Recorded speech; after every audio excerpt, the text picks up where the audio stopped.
Bom dia a todas as pessoas presentes, todos os discentes de artes visuais. Bom dia, professora Flora. Hoje nós vamos falar sobre o TCC de artes visuais, né, do nosso curso de licenciatura em artes visuais. Eu vou fazer duas apresentações breves para vocês e vou então começar com a primeira, que se chama a TCC, o que é, para que serve e como fazer. É uma apresentação que está direcionada para a linha 3, que é a linha da qual eu vou falar, certo? Então, vou esperar entrar em tela aí. Então, como eu disse, esse é o título, né? Isso para que serve está entre aspas, porque esse serve é uma forma muito utilitária de a gente ver, mas é como às vezes as pessoas falam, mas para que serve o TCC? Então, nós vamos falar dessa serventia associada a ele. E como fazer vai estar distribuído um pouco nessa parte e um pouco na próxima apresentação.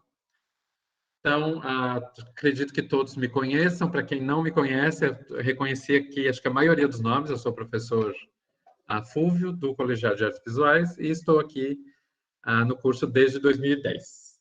Fazer essa breve apresentação, porque acho que todo mundo aqui já me conhece. Então, vamos começar falando o que é o TCC, né? Todo mundo sabe que TCC é trabalho de conclusão de curso. Agora, por definição de lei, para os cursos de licenciatura, o TCC é um trabalho monográfico, essencialmente monográfico. Ele precisa ter uma parte monográfica. Ele pode ser composto por outras partes, mas há que haver o quê? Uma monografia.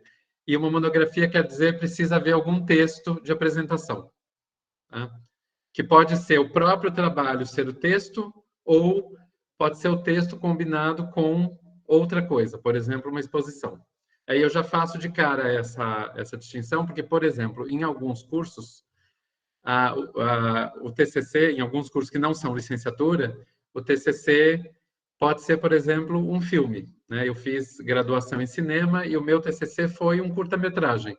Não entregamos uma folha de papel escrita, era só o curta. Então, a licenciatura exige um trabalho monográfico, um trabalho escrito, no mínimo. Pode ser combinado com outras coisas. E aí, há que serem feitos créditos, ou seja, disciplinas que são necessárias para o desenvolvimento da pesquisa. Né? Essas disciplinas já estão alocadas no currículo novo, no 9º e no 10º semestres do curso. Acho que a maioria aqui, ou pelo menos uma boa parte, já é do currículo novo, sabe disso. Os que se transferiram, migraram, na verdade, de um para o outro, devem saber a essa altura também, mas se não sabem agora, é isso, quer dizer, há o 9º e o 10º semestres específicos para isso, para o desenvolvimento do TCC. Então, para que serve, né, o TCC? O TCC ele é um aprimoramento de pesquisa do discente. Né?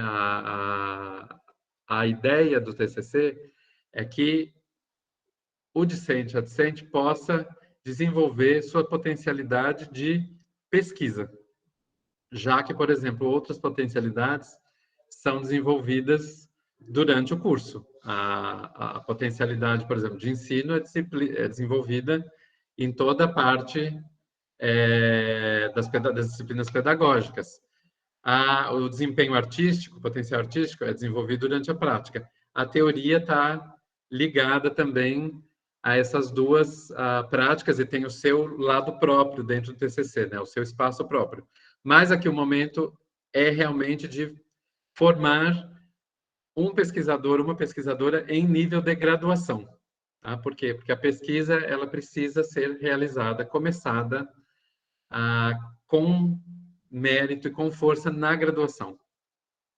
Não dá para depois não fazer pesquisa na graduação e depois ir para a pós-graduação, porque a pós-graduação já é uma etapa em que discentes precisam saber os elementos básicos e a metodologia para se fazer uma pesquisa científica. E depois nós vamos falar um pouco mais sobre isso, o que é o científico na pesquisa. Como eu disse, de certa forma, o TCC prepara ou estimula a discentes para pós-graduação. Então, prepara porque dá esse arsenal de conhecimento sobre pesquisa e também estimula porque muitos discentes que não pensaram primeiro em seguir carreira acadêmica, ou mesmo fazer uma pós sem seguir a carreira acadêmica, se sentem estimulados de ver o quanto a pesquisa é dinâmica, interessante e viva, né? Fazer pesquisa é algo muito vivaz. E também, claro, que tem um aspecto burocrático que é uma exigência legal, né, para concluir o curso. Então, há esses aspectos mais pessoais, de interesse, mas também há um cumprimento legal de uma exigência. Então, é para isso que o TCC serve. Tá? E aí, como fazer? Né? Em artes, aqui em artes visuais, nós temos 3 modalidades. Uma é de processos artísticos, que aí há um produto artístico e a reflexão escrita a respeito deste produto. Lembrem-se que o escrito vai estar sempre presente, né? Mesmo que seja o processo artístico, ele vai precisar ser refletido também num texto escrito. O ensino de artes visuais, que vai ser uma reflexão escrita sobre a temática da sub-área, e também a história e teoria da arte, que é da qual eu vou me concentrar, também uma reflexão escrita com a temática da sub-área. Então, nós temos aqui essas 3 modalidades do curso, tá? Para concluir o TCC no curso de artes visuais. Então, vamos falar agora da linha 3. Quais são as especificidades da linha 3? Vocês podem entregar um artigo científico, né, que tem que ser com submissão em revista equalizada, com mínimo de 12, mais de 30 páginas. Aqui já é uma descrição bem mais detalhada do que é. Quer dizer, não é qualquer artigo. Não é, por exemplo, artigo que às vezes a gente entrega para uma disciplina. É um artigo que vai ter que ser submetido para uma revista, ou seja, vai ter que cumprir critérios de uma revista equalizada e tem essa numeração de páginas mínima e máxima exigida, que é uma numeração dentro, em geral, do que as revistas pedem. Então, isso é uma forma de entregar o TCC. Né? Depois eu vou falar um pouquinho de TCCs que eu orientei e o que discentes entregaram na época, né? Quando não havia essa possibilidade ainda do artigo, que hoje há. Pode ser também uma monografia com um mínimo de 35 páginas. Né? Aí a monografia, olha, ela abre várias possibilidades. Ela pode ser uma pesquisa científica sobre um tema dessa sub-área, que é a forma mais conhecida do TCC. É aquele TCC de graduação de 60 páginas, 70 páginas, que é uma pesquisa sobre um tema de uma sub-área, né? Que vem uma revisão de literatura. A pesquisa ela pode ser só revisão de literatura, ou seja, só você dizer, olha, sobre este assunto, tudo que dá de mais novo é isso. Então, esse é o tipo de pesquisa que a gente chama de revisão de literatura. Você não apresenta uma tese, você não apresenta uma hipótese sobre um assunto, mas você diz, olha, sobre este assunto, as mais recentes descobertas são essas. E aí você desenvolve em formato de revisão de literatura. Pode ser um álbum com análise da produção de um artista ou de um acervo. Né? Então, escolhe-se um artista e vai se fazer esse álbum analisando a produção, ou seja, não é só colocar as imagens e descrições. Precisa ter o quê? Análise sobre o que esse artista ou a pessoa que tem esse acervo fez. Pode ser um levantamento visual também feito por alguém do corpo discente. Sempre lembrando, a reflexão escrita estará presente. Nos 3 casos, eu até volto aqui para mostrar para vocês, as palavras aqui, da reflexão escrita. Então, não basta textos descritivos e tudo mais. Há que haver uma reflexão. Então, esse é o exemplo da monografia. Pode ser também uma aprovação do texto produzido no TCC para publicação em capítulo de livro ou livro. Né? Aí com ISBN, quer dizer, é um número de registro na Biblioteca Nacional, registro de livro, ou, no caso de uma revista, o número de registro da revista. Então, é o caso, por exemplo, você produz um texto, pode ser mais longo ou mais curto, ou seja, ele pode ser um capítulo de livro ou se transformar até num livro, e consegue que ele seja aprovado já para publicação numa revista ou num livro. E aí isso também vale como apresentação de TCC. Já é um texto que, além dele cumprir a função de ser apresentado na universidade para uma banca, ele também já teve uma aprovação de alguém dessa revista, quer dizer, de corpo de pareceristas dessa revista, ou de um conselho editorial desse livro. Então, ele é um trabalho que acaba sendo, a gente pode dizer assim, duplamente avaliado, né? Porque tem a avaliação interna da universidade, e ele chega para ser avaliado na universidade, tendo sido já aprovado em outras instâncias fora. Também pode ser artigo completo publicado em anal de evento. Quer dizer, artigo completo aqui é basicamente igual à letra A. Né? Estamos falando de artigos completos. A diferença é que aqui você não está submetendo só o artigo para a banca. A banca não vai ser a primeira a avaliar. Aqui é o caso de um artigo que já foi aprovado para publicação em anal de evento. Então, você pode usar para concluir o seu TCC também. Né? São formas de se fazer da linha 3. Então, aqui, essas linhas são gerais, né, esses itens, mas é importante vocês terem em mente já o seguinte: a figura da pessoa que orienta, do docente, da docente orientadora, ela é fundamental para vocês conversarem e decidirem o que fazer e como fazer. Porque dentro de cada um desses aspectos há inúmeras minúcias que a pessoa que vai orientar vocês vai poder dizer, olha, vá por esse caminho, não vá por esse, assim não vai dar certo, assim vai. Então, vamos falar um pouquinho agora sobre o processo de orientação. Né? Primeiro, a gente precisa falar que esse processo, ele faz parte dele a elaboração de projeto de pesquisa. Eu vou falar especificamente do projeto de pesquisa na segunda parte. Tá? Aqui eu estou me concentrando nos aspectos mais gerais do que é, digamos, o processo todo do TCC. Então, para haver a orientação, haverá a necessidade da figura de alguém que orienta. E como são esses encontros de orientação? Né? Em primeiro lugar, acho que é importante dizer que assim, a pessoa que vai orientar vocês vai ser indicada por vocês mesmos. Tá? E essa indicação é feita em tempo hábil, para que quando vocês começarem a executar o projeto, vocês estejam no início do semestre, para ter o tempo do semestre inteiro para realizar. Essa orientação ela pode ser conversada, inclusive, antes de começar a disciplina. Né? Isso é muito importante vocês saberem. De repente, já tem uma pessoa que, olha, tem afinidade teórica, gosto muito das aulas, sei lá, as obras de arte que eu curto, que eu gostaria de analisar, essa pessoa entende muito disso. Então, assim, não precisa esperar a oficialização de estar matriculado em TCC. Vocês podem ter conversas informais com essa pessoa, já falando, olha, gostaria que você me orientasse e tudo mais. É claro que a oficialização do processo, ela só pode acontecer quando vocês estiverem em TCC.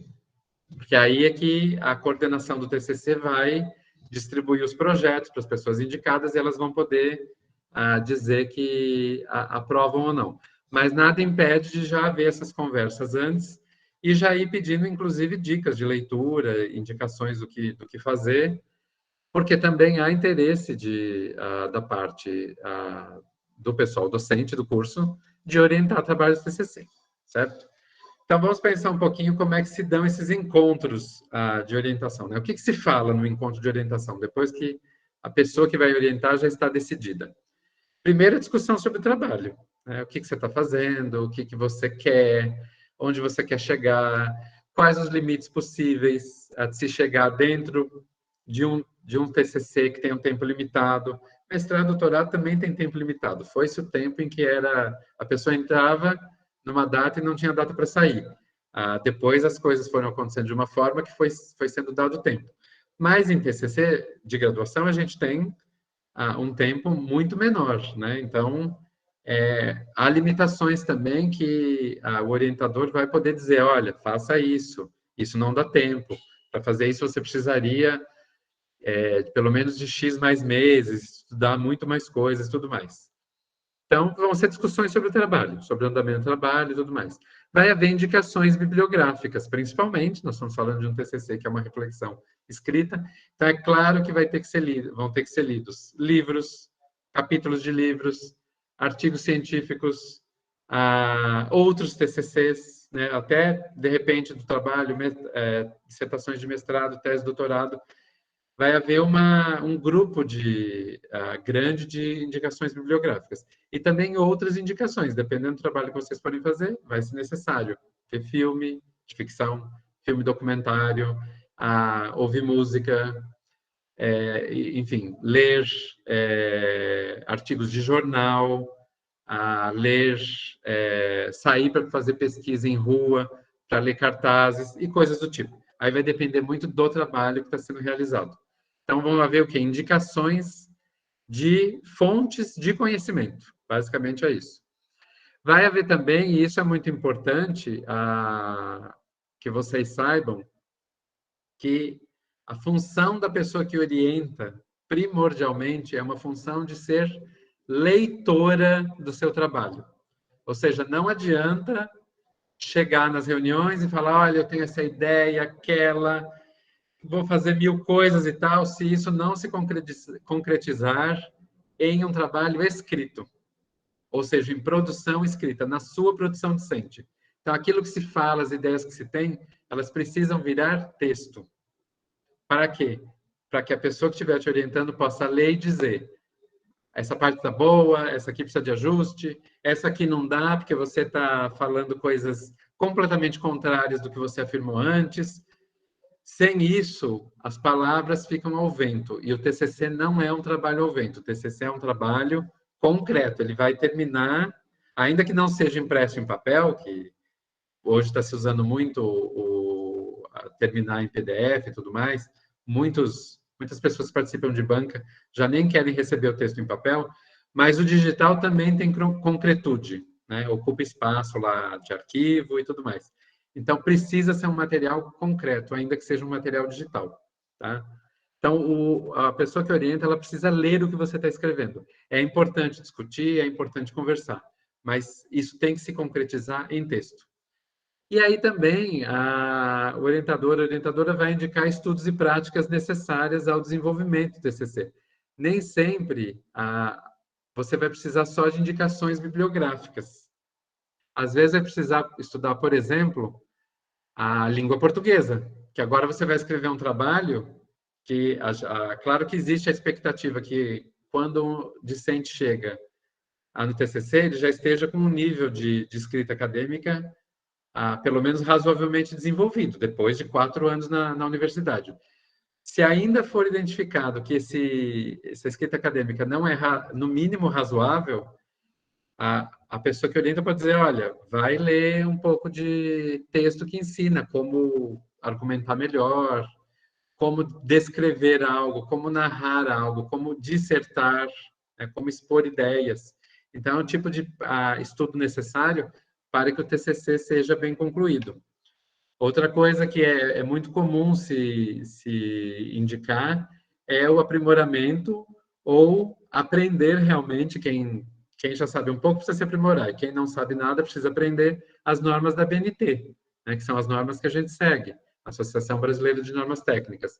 Não dá para apresentar um trabalho científico, que é o caso do TCC, sem dominar essas normas, né, sem saber colocá-las em execução num texto. E são normas que você não precisa decorar. Você tem um manual, você segue o que o manual diz, né? Elas são normas de consulta, elas não são normas de memorização. E aí, o que mais que acontece durante esse processo? A reelaboração e ajustes do projeto, quando necessários. É muito difícil que um projeto não precise ser reelaborado. É comum ele ser entregue de uma forma, ser aprovado, mas, olha, aqui vai precisar reajustar esse ponto, aquele. Depois nós vamos falar um pouquinho mais disso, né, sobre esses ajustes. A pesquisa, intercâmbio de ideias e escrita da monografia, quer dizer, esse é todo o processo, quer dizer, enquanto você estiver pesquisando, você vai intercambiar ideias, trocar ideias e já vai colocando isso no papel. Lembrando que a parte mais difícil, talvez, da orientação, pelo menos a que todo mundo acha que é mais difícil, acho que isso é unânime, é realmente na hora de sentar e enfrentar o papel em branco, né, a tela em branco. Então, precisa, a cada encontro, a cada ideia nova, executar isso de forma a concretizar, na verdade, de forma escrita, que é para aquilo não se perder. E no nosso caso aqui, a coorientação também é possível, né, desde que haja o aval da pessoa que te orienta. Ela pode dizer, tudo bem, vamos chamar alguém para orientar.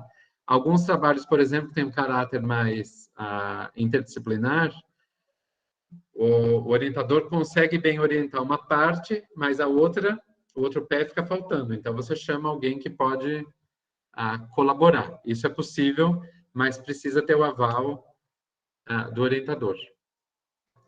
A banca examinadora, né? A banca examinadora é escolhida em conjunto, tá? Entre discente e orientador. Agora, o que acontece? Se houver discordância, quem tem a prerrogativa é realmente quem orienta, tá? Isso por quê? Porque tem que ser decidido quem estará na banca. Então, o ideal é que haja uma conversa e chegue-se a 2 nomes de pessoas que vão contribuir criticando o trabalho, né? Criticando no sentido maior, de achar os pontos positivos, os pontos que ainda tem falha, indicar novas leituras, para que o trabalho fique o mais redondo possível. Agora, quando não há essa concordância, por exemplo, concordam em um nome, mas discordam no outro, aí é a figura do orientador que vai dizer, não, vai ser tal pessoa. Tá? Mas é sempre, até onde eu sei, pelo menos, sempre foi muito tranquila esse ponto. Né? Eu nunca soube de questões de problema na hora de formular banca. E aí, quem compõe a banca? Bem, quem orienta preside a banca. Né? E aí precisa de 2 pessoas que vão avaliar o trabalho. Uma pessoa do próprio colegiado de artes visuais e um membro externo, que pode ser externo ao colegiado, ou seja, alguém de ciências sociais, por exemplo, ou de outro curso, e pode ser externo à Univasf, pode ser alguém da UPE, pode ser alguém da UNEB, pode ser alguém de uma universidade do Rio Grande do Sul, da Amazônia ou do Japão. É externo, vale qualquer pessoa externa. Não havendo a possibilidade de a participação de alguém externo, aí pode-se convidar alguém também, a segunda pessoa ser também do colegiado de artes. Mas, idealmente, é bom que seja um de dentro e um de fora. Tá? Essa é assim que a banca é composta. E aí, o que é a defesa? Né? Para que serve a defesa? A defesa é para se defender, que é algo que tem se perdido muito, e eu não estou falando aqui em referência ao nosso curso nem ao Univasf. Eu estou falando disso em referência à graduação e à pós-graduação no país em geral. Tem se perdido muito a ideia de que o TCC é para isso. É um momento de defesa mesmo, em que a banca vai dizer coisas sobre o seu trabalho e você precisa, idealmente, você precisa se defender daquilo. O que não significa que você vai achar que o que a banca disse está errado. A banca pode dizer, apontar problemas que o seu trabalho realmente tenha. Mas como você se defende disso? Né? Como é que você diz, olha, esse ponto que você falou, realmente, ele é correto, mas eu precisaria de 6 meses mais para desenvolver esse trabalho. Né? Ele seria um trabalho que pediria mais tempo. Ou essas indicações de leitura que você me deu são excelentes, mas esses livros não estão traduzidos ainda em português, e eu não leio outra língua. Então, tem se perdido muito a ideia de que o momento da defesa é um momento para você responder aquilo que as pessoas estão dizendo e explicar os seus motivos. Por mais que a banca esteja certa no que ela fala, talvez você tenha motivos para não ter feito aquilo. Ou você pode simplesmente dizer, olha, nem tive ideia disso. Eu posso contar um exemplo meu, na minha defesa de mestrado. Um professor levantou uma hipótese da qual eu não tinha nem pensado, não tinha nem esbarrado nela sobre uma questão de uma personagem numa peça. E a personagem era acusada de ser lésbica durante a peça. E aí, no final, ela confessa que ela é apaixonada por outra personagem, né? Por uma professora que é amiga dela de muito tempo. E eu fiz a análise levando em consideração outras coisas. Né? E ele veio com a ideia de que aquilo poderia ter sido algo inculcado na cabeça dela, ou seja, algo que foram plantando e regando e cresceu na cabeça dela, que no fundo ela não seria. Isso nem tinha me passado pela cabeça, por quê? Porque há vários indícios na peça e várias formulações teóricas que não indicam isso. E eu fui sincero, eu disse, olha, nem me passou pela cabeça, Eu não acho que seja isso, e eu fui sincero com ele, eu disse, eu não acho que seja isso, mas antes de entregar o trabalho final, eu vou considerar essa hipótese. Vamos ver, né? Vou refletir um pouco mais. E eu fiz depois essa reflexão, vi que não se encaixava, não era algo que era produtivo para a minha linha de trabalho, mas eu não deixei de responder. E eu estou dizendo tudo isso por quê? Porque está sendo muito comum em todas as defesas, de todos os lugares, o arguidor fala 20 minutos, lá, meia hora sobre o seu trabalho, e a pessoa diz assim: ai, olha, muito obrigado, adorei tudo que você falou, e vou pensar no assunto, vou pesquisar mais. Isso não é defesa, isso é uma saída até, de certa forma, covarde, porque você ou é covarde ou ela é despreocupada. É como se você nem ligasse para o que a pessoa falou e disse ali alguma coisa por educação. Então, este momento é um momento realmente de você se defender e de explicar essas coisas, como elas aconteceram, por que aconteceram, se você concorda ou discorda. Nem tudo é para ser concordado quando o arguidor fala, você pode discordar também e dizer, olha, isso aí eu não pus no meu trabalho porque eu sigo tal linha teórica e essa linha não concorda com o que a outra diz. É algo super certo de se dizer. Se você tem a certeza daquilo, pode dizer. Tá? Então, vamos lá. Agora, uns itens mais técnicos sobre o que é a defesa. Né? A entrega dos exemplares tem que ser entregue exemplar para orientar para o próprio orientador, para a banca, tempo hábil para a leitura. Quem determina esse tempo é a pessoa que vai orientar vocês. Por quê? Porque ela vai combinar com a banca. Quantos dias vocês precisam? E, em geral, é 15 dias. 15 dias, em geral, é um bom prazo para um trabalho de TCC. Mas pode haver gente na banca que fala, olha, eu vou precisar de 20. E aí, vocês vão ter que se organizar para cumprir os 20. Né? E cumpram essa data, gente, de entregar antes. É muito chato. A pessoa já olha para o seu trabalho com uma desconfiança quando ele não chega no prazo. Tá? É ruim, dá uma má impressão isso. Você combinar uma data e não chegar. Porque lembre-se que a pessoa que está lá do outro lado, a pessoa que vai arguir o seu trabalho, ela não está esperando o seu trabalho chegar para ler e fazer as anotações para o dia da banca. Ela dá aula, ela pesquisa, ela pode ser artista também, além de lecionar e pesquisar, ela pode ser artista. Ela tem outros compromissos na universidade, reuniões, comissões. Ela tem a vida pessoal, então, mesmo que não seja casada com filhos, mas tem uma vida pessoal, tem família, tem outras pessoas para cuidar. Então, assim, não brinquem com o tempo das pessoas, porque é muito ruim quando isso acontece. Então, organizem-se para cumprir o prazo dentro do que foi combinado pela orientadora, enfim. Comparecer no dia da defesa, lógico, nunca é demais lembrar, mas precisa estar lá, seja presencialmente, ou eventualmente ainda pode haver bancas remotas, em caso de necessidade, mas acho que a maioria agora vai voltar no presencial, ou pelo menos uma boa parte. A apresentação tem um rito, existe um rito no dia da defesa, que é de apresentação, arguição e defesa, né? São os 3 pontos principais. Primeiro é a apresentação do trabalho. Vocês vão apresentar o trabalho para a banca, que não são as pessoas mais importantes de verem a apresentação, porque elas leram o trabalho, mas ali ela é, digamos, uma última oportunidade de você esclarecer pontos que talvez no texto não tenham ficado claros.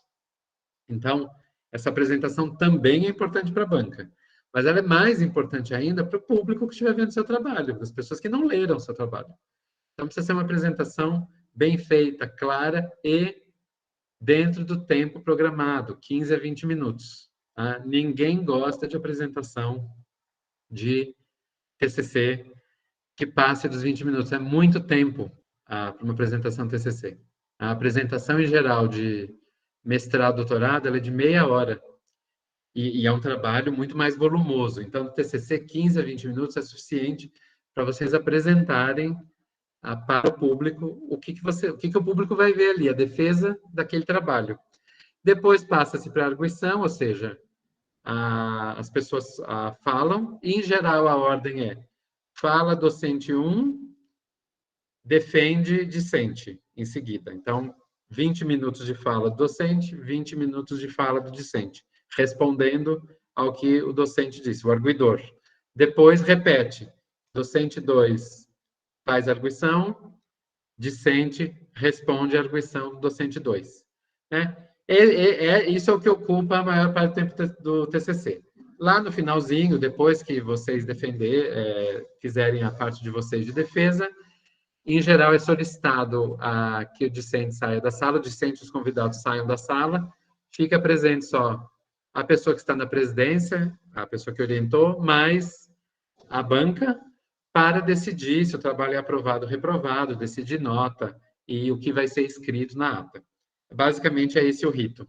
Tá? E aí, o resultado da defesa é a divulgação no mesmo dia. A nota pode ser publicizada ou não. Aí vai ficar a critério de quem orienta. Posso chegar lá e dizer, olha, João está aprovado no trabalho com nota 10. Né? Então, olha, a nota foi excelente, eu posso optar por falar a nota. Agora, sei lá, se João foi aprovado com a nota mínima que é 7, eu posso dizer, olha, o João foi aprovado, a banca parabeniza a conclusão do trabalho, recomenda isso, e não digo nota. Então, a nota é opção de orientador dizer, tá? E muitas vezes a nota não é dita para preservar justamente o orientando que não teve uma nota muito boa. Mas o orientador também pode ler e dizer, tá? Aí é função de quem orientar. E o que acontece após a defesa? Né? Se for reprovado, o que não é uma coisa costumeira, porque quando um trabalho está muito ruim, em geral, o orientador segura para não ir para a banca. Então, o ideal é que não haja reprovação, lógico. Mas, se acontecer, muitas vezes o discente pode insistir também que quer que o trabalho vá para a banca de qualquer forma, quer arriscar que o trabalho vá para a banca. Então, aí o orientador, tá, por sua conta e risco, vai. Se for reprovado, você aceitou o risco. Então, se acontecer da reprovação, tem que se cursar novamente a disciplina, pode até ser desenvolvido o mesmo TCC, ou pode se optar por uma nova pesquisa, começar do zero. Né? Mas, assim, o mais importante é saber como evitar isso e ouvir o que a orientadora pode dizer a respeito. Não está bom, é muito arriscado levar o trabalho adiante. Tá? É melhor ficar mais um semestre e terminar bem. E quando aprovado, parabéns, mas ainda falta entregar a cópia do trabalho para a biblioteca, né? E depois curtir a delícia de ser licenciando ou licenciada em artes visuais. E enfrentar o mundo a partir já da visão de quem é graduado, graduada. Então, essa é a primeira parte da apresentação. Eu agradeço, eu vou tirando de tela aqui, enquanto eu coloco a próxima. Professora Flora, a gente deveria abrir para as perguntas agora ou deixa para o final? A pergunta sobre essa primeira parte ou vamos deixar para o final tudo? Oi, Fúvio. Eu acho que você pode definir. Talvez para os alunos seja mais interessante fazer agora, mas se você achar que o tempo dá mais certo, deixando tudo para o final, fica à vontade. Não, acho que se você acha mais interessante agora, a gente pode abrir, pelo menos por um tempo, e aí quando encerrar esse tempo, eu vou para o próximo. Pode ser. Pronto. Pessoal, se vocês tiverem perguntas, então, já dessa primeira parte, podem ir se organizando, levantando a mão, e aí a gente vai passando a fala. Surgiu alguma dúvida durante esse momento de apresentação? Só para já esclarecer, a segunda parte eu vou falar do projeto de pesquisa, que aí é como fazer, quais são os itens e tudo mais. Talvez a maior parte das dúvidas esteja ali, não sei. Então, se alguém pensar, mas vai ser falado disso? Vai, logo a seguir. Ótimo. Fredson, pode falar. Não, só que a apresentação ela foi bem didática, né? Então, assim, no meu ponto de vista, está bem claro. E pode ter que surgir alguma dúvida na próxima etapa aí. E só já aproveitando, Fredson, obrigado pelo seu comentário, que assim, vocês vejam que eu falei muitas coisas e muito genéricas, que assim, é como as coisas acontecem no geral. Mas cada uma delas tem meandros e nuances e detalhes que é a figura da pessoa que orienta que vai definir.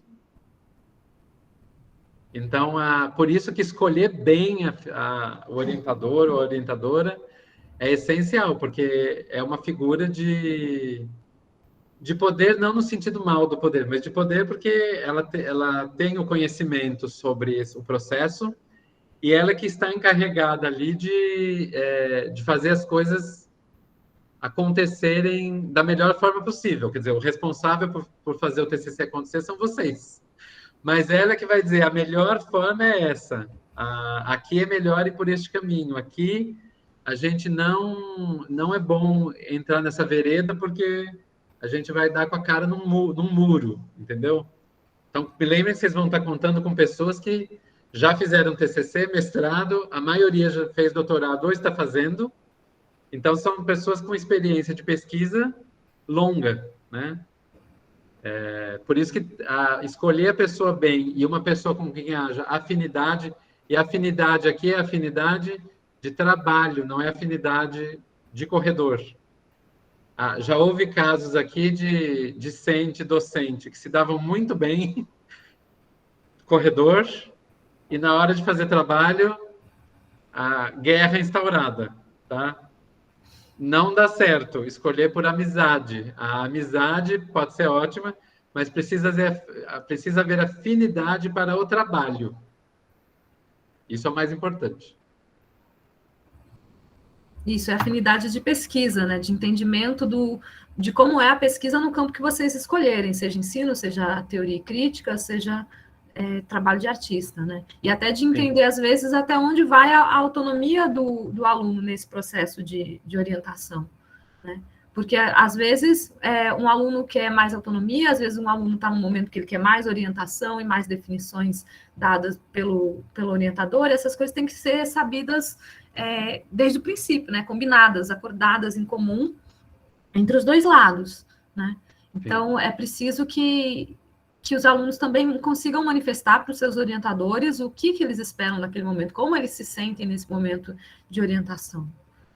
Acho que as maturidades, elas são diferentes no início do momento de TCC, e a ideia é que a gente chegue num patamar parecido de maturidade com o curso na hora que defende, mas no início, cada um tem um repertório, uma vivência, uma trajetória durante o curso, né? E vocês podem precisar de mais ou de menos interferência do orientador. Porque a orientação também, ela interfere de alguma forma no trabalho. Eventualmente vai chegar um aluno e falar, não, mas eu tenho meu projeto prontinho, redondinho, é assim que eu quero.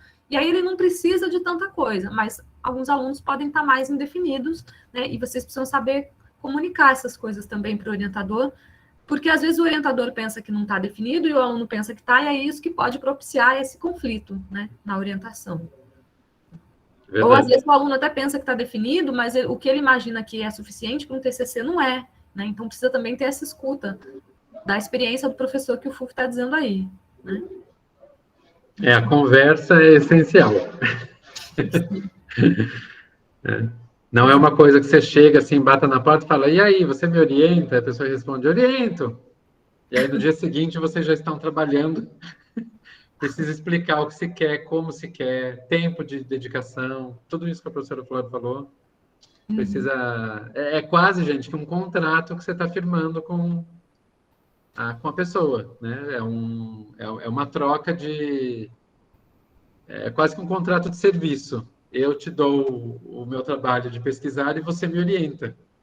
Só que isso dentro de um espírito universitário, de crescimento do docente enquanto pesquisador, né? Bom, acho que ninguém mais levantou a mão ou eu que não estou vendo? Não, não ninguém, levantaram. Né? Acho que você pode seguir e deixar perguntas para o final, se tiverem. Então, ótimo. Então, eu vou colocar Vou pedir para entrar aqui a tela.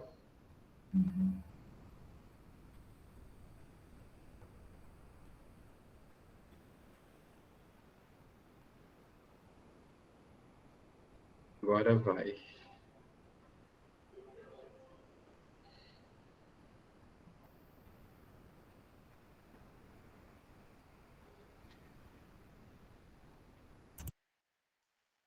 Então, aí nós vamos falar agora do projeto de pesquisa, né? Saiba como e faça bem, é o título que eu dei essa apresentação, que eu já usei, inclusive, anteriormente em outras apresentações. Então, vamos começar falando, né? O que é a pesquisa? A pesquisa é algo que tem relação, ela apresenta a relação do sujeito com o mundo, né? Ou seja, a relação da pessoa que pesquisa, qualquer um de nós, com o mundo, e aqui mundo pode ser entendido desde uma bactéria, de um vírus, até o próprio mundo, o próprio planeta Terra, até o universo, né? Tudo é objeto de pesquisa, tudo é pesquisável, e entrando na pesquisa vai entrar nesta relação sujeito-mundo, ou seja, não existe pesquisa sem que haja a interferência de uma pessoa, né? E essa pessoa ela é um sujeito, e eu gosto de usar essa palavra sujeito, por quê? Porque sujeito nos lembra de subjetividade. Ou seja, essa pessoa ela tem uma história, ela tem uma trajetória, ela tem uma forma de pensamento, ela tem uma vida pessoal, uma vida profissional, e por aí vai. Então, a pesquisa não é nunca desvinculada de todos esses aspectos do sujeito que pesquisa. Existe uma objetividade científica na qual a gente vai procurar se basear para tornar o trabalho o mais científico possível, mas não existe a objetividade plena, a objetividade pura. Por quê? Porque sempre quem media a pesquisa, quem está na mediação, é um sujeito, e esse sujeito é um ser de subjetividade. Tá? Então, nós vamos começar, já falando disso, sobre duas formas de conhecer a realidade. Uma forma que é especulativa, né, e eu explico aqui, é um conhecimento vulgar, é aquela relação direta que a gente tem com as coisas, né? Então, hoje está quente, amanhã está frio, eu digo, então, aliás, ontem estava quente, hoje está frio, eu digo, esfriou, eu sei que esfriou, né? É um dado do concreto, e é uma forma de conhecer o mundo também, não é uma forma inválida. Agora, ele é um conhecimento subjetivo e ele não é sistemático, porque assim, eu posso dizer, olha, de ontem para hoje esfriou, tá? É a minha sensação de esfriar. Agora, se eu não estou, por exemplo, no mesmo lugar, eu estava ontem num lugar e hoje em outro, por exemplo, ontem eu estava num bairro e hoje eu estou em outro, eu não posso afirmar que esfriou na cidade. Por quê? Porque isso é um conhecimento, eu só tenho a autoridade para falar sobre os dois lugares em que eu estive, os dois bairros, mas eu não posso fazer uma afirmação sobre a cidade. Quer dizer, é um conhecimento subjetivo e muito limitado, ele não é sistemático. Para eu saber se esfriou na cidade inteira, eu teria que ver todos os medidores que medem a temperatura na cidade. Aí eu poderia afirmar, esfriou de ontem para hoje em todos os lugares, na cidade inteira. Então, é um conhecimento importante, a gente precisa muito dele no dia a dia, mas ele é uma forma especulativa, né? E ele não tem o quê? Validade científica. O que é que tem validade científica? É a gente se apoiar em técnica de investigação e constituir essa relação do homem com a ciência sobre o mundo. Ou seja, quando eu for falar sobre algo, eu tenho que pensar qual que é a relação estabelecida entre todos que vieram antes de mim para falar sobre esse assunto. Então, para a formulação científica, não basta eu me apoiar em técnicas científicas, técnicas de investigação, ler muito sobre o que se sabe hoje do assunto, eu preciso conhecer o passado também. Eu preciso conhecer a construção desse conhecimento. Vamos lembrar que o conhecimento ele está sempre sujeito ao quê? À subjetividade. Então, a gente precisa, mesmo na forma científica, e principalmente, na verdade, na forma científica, conhecer histórico das coisas e como as coisas se apresentam, como é que elas se desenvolveram para chegar onde elas estão. Essa é a forma científica diferente da especulativa. E é essa que nós vamos usar para o desenvolvimento do TCC. E aí, isso é o geral, nós vamos falar de pontos específicos sobre essa cientificidade, né? Então, vamos falar um pouquinho mais sobre o especulativo. Quer dizer, o especulativo é um passeio sem destino, você divaga sobre as coisas, a conversa vai e volta para o mesmo ponto. Muitas vezes você não chega a conclusão nenhuma, não chega a lugar nenhum. A forma especulativa, a gente poderia dizer que ela é basicamente a conversa de bar. Que cada um está lá dizendo uma coisa, dizendo como que experiencia aquele momento, aquele produto, ou aquela experiência, mas você não pode tirar dali, não é possível tirar dali uma forma científica, por quê? Porque ela não se apresenta cientificamente, ela é desordenada, ela é caótica, ela não tem organização. Já a forma científica, ela tem uma organização. Começa com o quê? Se a especulativa é um passeio que você não sabe onde vai chegar, você fica perambulando, né, pela rua, a forma científica ela tem um destino, é onde que eu vou chegar. Esse é o primeiro ponto, onde eu quero chegar. Nem sempre a gente chega onde queria, mas é importante colocar como ponto, onde eu quero chegar. O meu destino, eu gostaria que fosse este, né? E aí a gente vai escolher os lugares por onde vai passar. O que é importante para eu chegar lá? Pensem que, por exemplo, se eu estou numa forma especulativa e estou fazendo um passeio sem destino, eu posso ir passeando assim, ó. E tá ótimo, porque não tenho obrigação científica nenhuma, eu vou passeando. É como, às vezes, pessoas que viajam gostam de pegar um dia e falar, hoje eu não vou para lugar nenhum específico, vou escolher um bairro legal que eu queira conhecer e vou andar por esse bairro. Aí a pessoa vai, anda uma rua, sobe outra, desce, pega uma escadaria, mas ela não tem destino, ela está ali num vagar. Na científica, o que eu falo? Bom, se eu tenho um destino, eu preciso dizer, para chegar aqui, eu preciso fazer este trajeto. Esse é o trajeto que é possível fazer para se chegar aqui, né? Vai ter obstáculos também, por isso que eu estou fazendo desenho assim. E assim eu chego onde eu quero. Então, esta é a forma científica. Eu vou escolher os lugares essenciais por onde eu vou passar, né? E aí, claro, a gente vai andar o necessário em cada lugar para cumprir o objetivo. Então, eu não posso, se na forma especulativa eu estou andando, e tanto faz se eu paro, né, se eu resolvo descansar meia hora, e ando em círculo várias vezes, depois ando reto, tanto faz.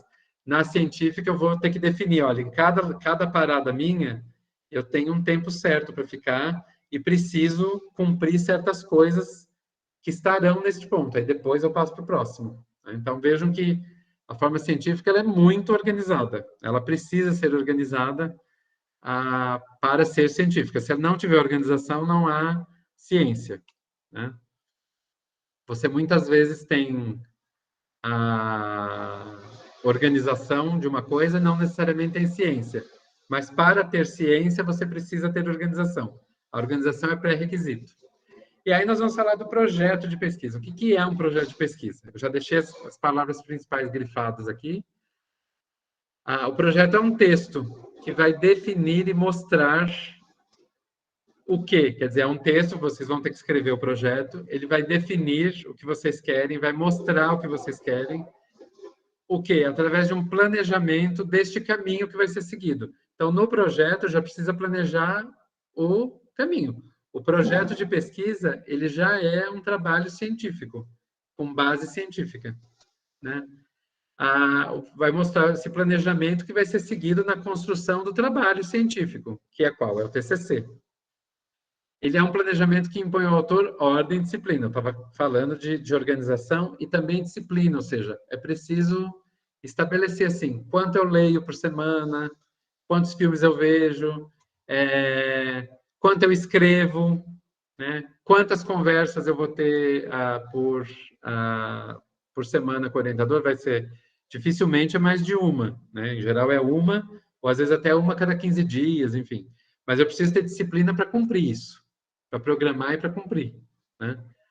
E ter a execução do trabalho de acordo com os prazos, quer dizer, é importante cumprir prazos. Se eu defino que neste mês de maio eu teria cumprido tal e tal etapa, eu preciso cumprir isso. Por quê? Porque se eu atrasar maio, eu vou acumular junho.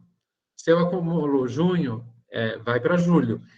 O trabalho de pesquisa, uma vez definido o percurso, ele não é algo que você possa pular, porque o percurso já está definido, você vai ter que cumprir.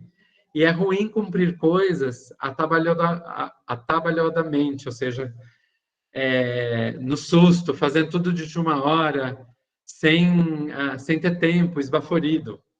É bom planejar e cumprir no prazo, por quê?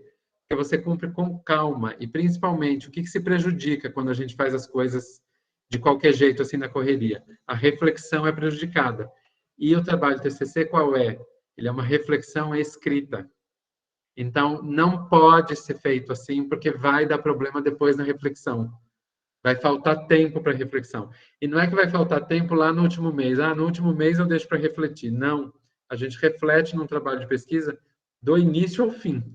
Na hora de colocar no papel, a gente já está refletindo sobre as coisas e depois, na hora de revisar o trabalho, antes de entregar a versão final, é outro momento de reflexão. Então, precisa cumprir os prazos para que a reflexão seja garantida, né? Aí, como que se dá esse planejamento, né? Ele é constituído, em geral, por 4 grandes etapas, né? Momentos de ação, grupos de ação. É a preparação da pesquisa, essas fases, a execução e o relatório propriamente. E aí, muito importante, a estruturação de um projeto de pesquisa é uma ação típica da etapa de preparação. Então, o que é a preparação da pesquisa? Fazer o projeto de pesquisa já é a etapa de preparação. Porque antes de entrar propriamente na pesquisa, eu vou preparar o quê? O projeto. O que eu faço no projeto? O que é a preparação?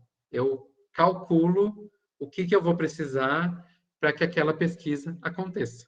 Então, a etapa de preparação é essa. Eu vou pensar o que eu preciso para chegar lá. Nós vamos falar isso em detalhe daqui a pouco. As outras etapas, quer dizer, as fases da pesquisa, os diferentes passos por onde eu vou passar, os lugares por onde eu vou passar, a execução, que é torná-la viável, é ir nos lugares, é ver as coisas, principalmente aquilo que depende de um olhar fora de casa, quer dizer, que não basta estar com os livros, eu preciso ir para fora, e, por final, a feitura do relatório da monografia. Então, esse planejamento ele é essencial e a estruturação do projeto é o que permite depois você ter... O projeto nada mais é do que um guia, do que um roteiro do que você precisa fazer para alcançar o seu objetivo.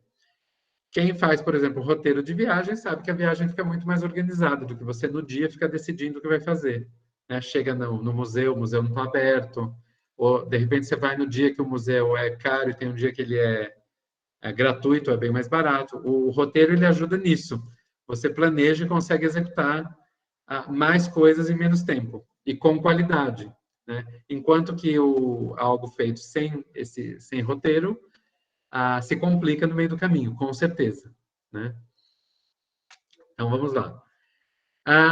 Para que serve, então, o projeto? O projeto de pesquisa ele vai definir o quê? O caminho que vocês vão seguir, eu falei disso agora há pouco, né? Ele é um roteiro, ele vai explicar as etapas que você deve seguir e, principalmente, ele ajuda a impor uma disciplina. Porque como você sabe tudo que você tem que fazer, é como se você estivesse seguindo ali um manual, né? Eu vou, então, agora é hora de deixar um pouco os livros e analisar as obras.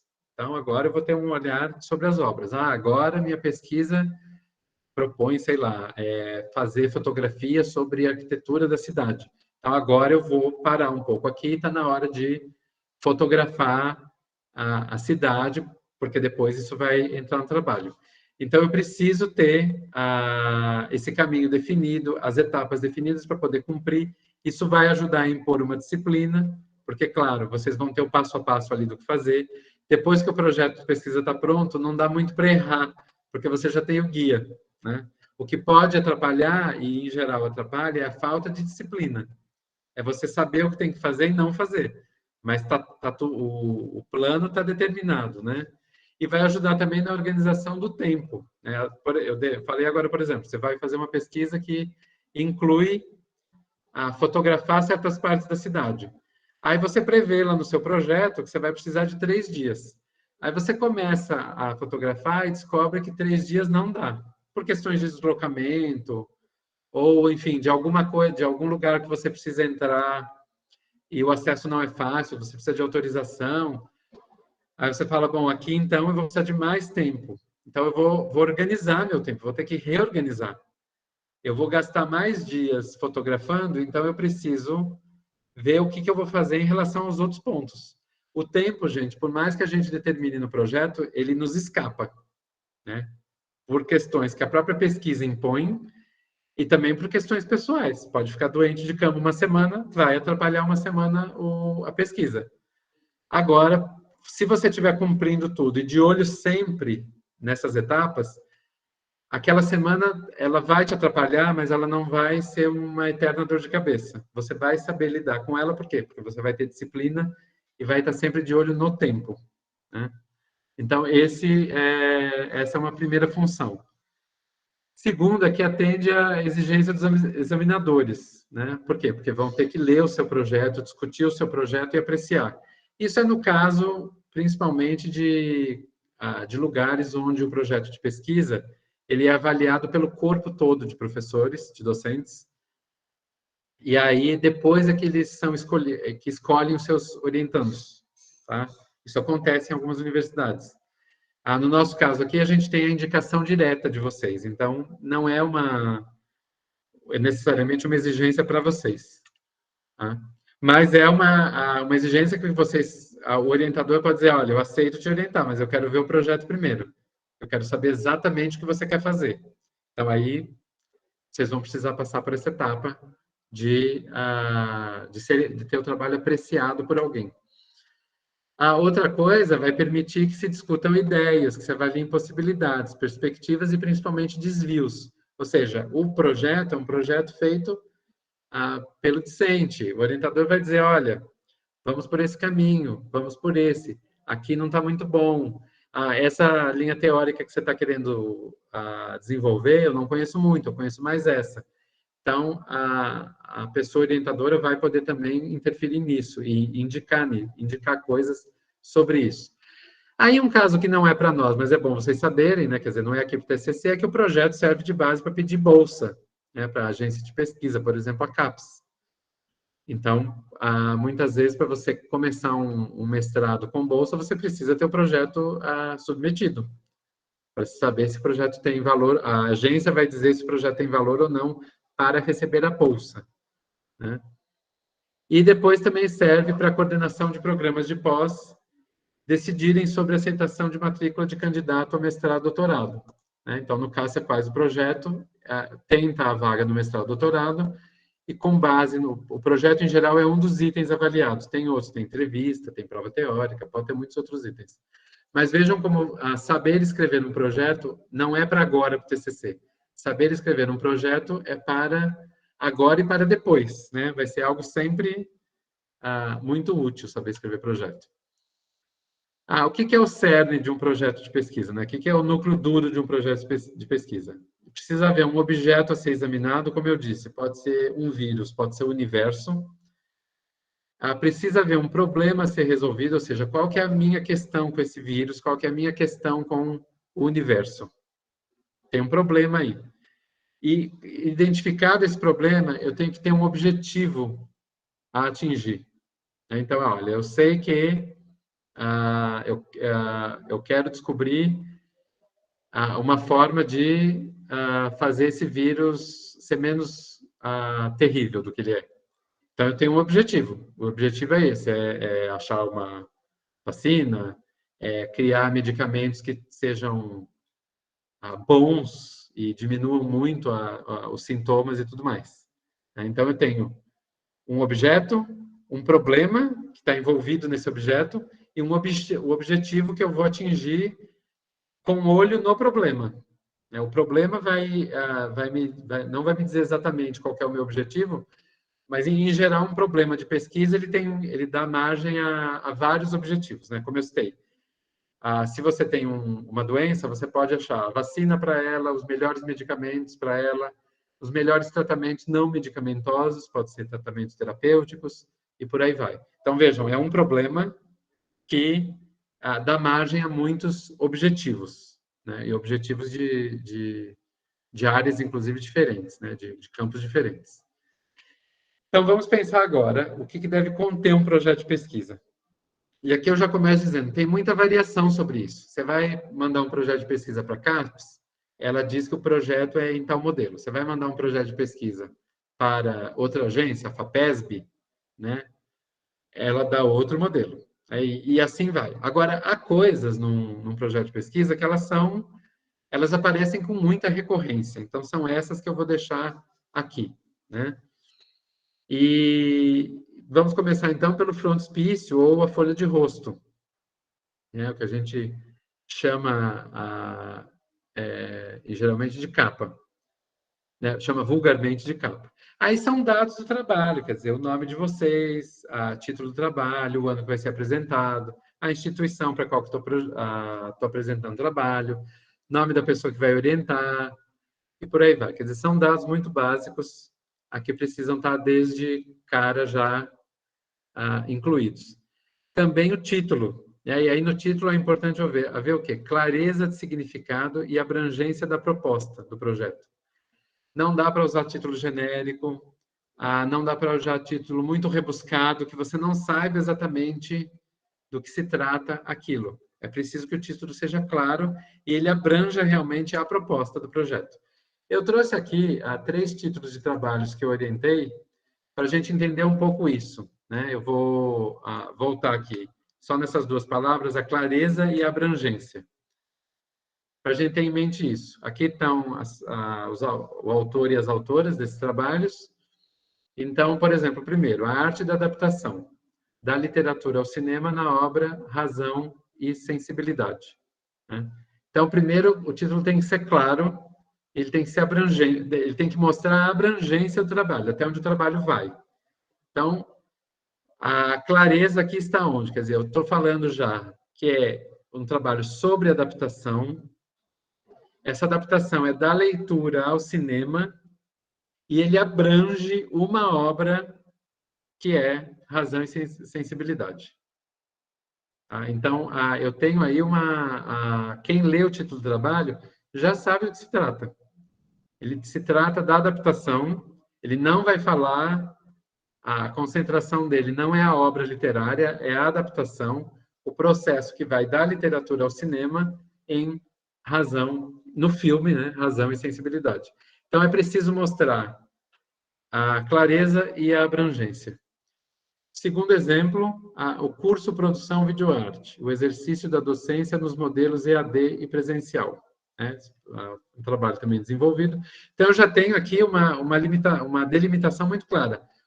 Há uma delimitação de um curso. Houve um curso chamado Produção Visual. Esse curso, ele foi dado em 2 modalidades. Na modalidade EAD e na modalidade presencial. E o trabalho vai ser acerca do quê? Do exercício da docência numa modalidade e na outra. Então, vejam como o título já fecha o campo do trabalho. Ele já define o limite de onde o trabalho vai. Não é um trabalho só sobre EAD, só sobre presencial. Ele não é um trabalho sobre quaisquer cursos de produção videoarte. Ele começa dizendo o curso Produção Videoarte, que foi um curso desenvolvido por esse discente. Então, ele não está falando da produção de videoarte no geral. Ele está falando de um curso que foi ofertado em 2 modelos. Então, há também o título está bem fechado aí. E, por fim, o outro, que foi Oficina de Fotografia com Uso de Celular. Então, veja, eu já estou dando aqui 3 informações importantes. Houve uma oficina, ou seja, um curso prático, com um tema fechado, que foi fotografia, e não era uma oficina sobre fotografia no geral, ou sobre fotografia profissional, enfim, fotografia com uso de câmeras e lentes e coisas muito específicas. Era fotografia com uso de celular. Houve essa oficina de fotografia. E a discente apresentou o quê? Reflexões sobre a prática. Então, ela ofereceu essa oficina, refletiu sobre a prática e entrega no trabalho um modelo de curso. Ou seja, depois que ela ofereceu esse curso, essa oficina, ela ainda no final apresenta um modelo do que seria um curso a ser replicado, aplicado por outras pessoas, ou até por ela mesma. Então, vejam como o título é importante para a gente já ter ideia do que o trabalho trata. E ele precisa ter essas duas coisas. Ele precisa ser claro e mostrar a abrangência do trabalho, até onde o trabalho vai, né? Então, se eu não quero saber sobre fotografia com uso de celular, esse trabalho não é para mim, né? Se eu quero aprender sobre fotografia com câmeras e lentes e tudo mais muito especiais, esse trabalho não é para mim, por quê? Porque ele trata de uso com celular, né? E aqui eu posso me interessar o quê? O fato de que ele tem um modelo de curso. No final do trabalho tem um modelo de curso que qualquer pessoa que quiser dar uma oficina de fotografia com uso de celular pode seguir aquele modelo, porque o resultado vai ser bom, né? Que foi o que a Dicente propôs. Por quê? Porque ela experimentou este curso mais de uma vez e testou, digamos. Ela testou até chegar nesse modelo, né? Então, aqui vejam a importância do título já. Título, gente, é algo que a gente muda até o último minuto. Pode mudar, porque vai aparecendo ideias, o trabalho vai tomando outras formas. Mas é importante começar a pensar nele desde o início já, quer dizer, desde o projeto. Porque depois o próprio andamento do trabalho vai dizendo, o título já não está batendo mais com o trabalho. O trabalho avançou muito nesse sentido, então eu preciso dar um jeito de incluir esse aspecto no título. Tá?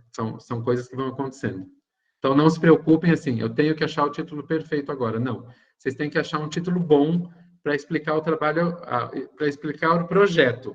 O título do trabalho, ele vai ser definido, né, finalmente definido, quando o trabalho estiver pronto. Aí dá para fechar o título. Outro item que, em geral, tem nos trabalhos é o sumário, ou seja, uma apresentação dos itens que tem no projeto e a página que estão, mas isso pode ser opcional também. E aí vamos aos itens que aparecem sempre, né? Uma introdução, que às vezes é chamada de apresentação, que às vezes é chamada de resumo, mas que contém o quê? O objeto, ou seja, o que eu vou estudar, né? Vou estudar lá a oficina de fotografia celular. O tema, o problema, a gênese e o contexto do problema. Então, vamos imaginar aí, né? Eu tenho esse objeto, que foi um curso, ele está dentro de um tema que é o ensino daquilo, né? Como que eu proponho ensinar fotografia com celular. Qual que é o problema que ela tinha ali? Ela tinha, a questão dela era, eu preciso entender o andamento desse curso para poder formular um modelo no final, né? Como que surge esse problema? Bom, esse problema surgiu, no caso dela, da falta de modelos existentes para fotografia com celular, porque ela identifica que havia muitas oficinas sendo dadas com esse tema, mas pouco material se tinha para indicar um passo a passo, principalmente para quem é leigo em fotografia, ou seja, a pessoa, por exemplo, a professora de artes numa escola, e que conhece artes, mas não conhece especificamente fotografia. Então, aí ela pôde indicar, ela reconhecendo esse problema, a gênese desse problema, e o contexto, quer dizer, professores e professoras de escola querem fazer oficinas com fotografia, colocar a fotografia do celular para circular nas aulas, mas elas não têm conhecimento de como é o processo. Então, existe aqui o quê? Um contexto do problema. E aí, claro, ela propôs uma resolução para o problema, que é o modelo do curso. Então, nessa introdução vai estar tudo isso, de forma simples, sucinta, mas precisa estar. Também precisa estar uma justificativa. Por que isso é relevante, né? Ora, no caso do exemplo que eu dei, é relevante porque se as pessoas tiverem um modelo a seguir, vai melhorar a qualidade das aulas que elas oferecem nas escolas, né? Os alunos vão ter mais conhecimento sobre como usar aquele objeto para fins fotográficos. Então, existe uma relevância dessa pesquisa, né, de se examinar esse objeto. E aí precisa se dizer também qual que é o objetivo geral e quais são os objetivos específicos. Um objetivo geral, por exemplo, no caso dela, era criar o modelo. Era o objetivo principal, era esse. Eu preciso criar esse modelo Agora, para criar esse modelo, eu vou ter que passar por uma série de objetivos específicos. Eu preciso me inteirar do que tem escrito sobre o assunto, né? A revisão da literatura. Eu preciso conhecer o que já foi escrito sobre o assunto. Eu preciso aprimorar técnicas, ver quais são as maiores dificuldades desses docentes e desses alunos que estão nesses lugares, e por aí vai, né? E aí, definidos esses objetivos, eu vou para a fundamentação teórica. E vou falar do quê? Do referencial teórico, a revisão da literatura consistente e atual, ou seja, é falar do que se produz sobre o assunto, né? Principalmente do que é atual, do que é mais novo. Isso não impede de se falar do que veio antes. A gente está sempre tendo que voltar ao que veio antes. Mas é importante que também falar sobre os assuntos do ponto de vista do que se produz hoje, do que há de mais recente em termos de pesquisa. Então, essa é a parte da fundamentação teórica do trabalho. Aí a metodologia, quer dizer, que materiais que eu vou usar, né? Então, materiais no sentido mais físico mesmo, né? Quer dizer, eu vou precisar de celular, vou precisar disso, vou precisar daquilo. Que métodos que eu vou usar? Qual é a metodologia? Eu vou dar uma oficina uma vez por semana, com X alunos, e nós vamos fazer, por exemplo, cada aula vai ter uma forma diferente de ideia para se concretizar as fotos. Então, eu me lembro, por exemplo, no trabalho dela, ela fala que uma ideia, ela criou uma caixinha com temas, e a cada aula eles sorteavam um papel, e a partir do papel sorteado, daquele tema, é que as fotos eram feitas, né? Então, eu vou criando o método de como fazer as coisas. A hipótese, quer dizer, o que eu suponho que seja o problema. Qual que é a maior dificuldade dos docentes? Qual que é a maior dificuldade dos discentes?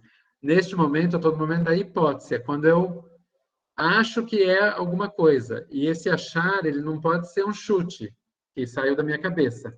Ele já é algo que eu sei pelo que eu li um pouco, pesquisei um pouco para o projeto.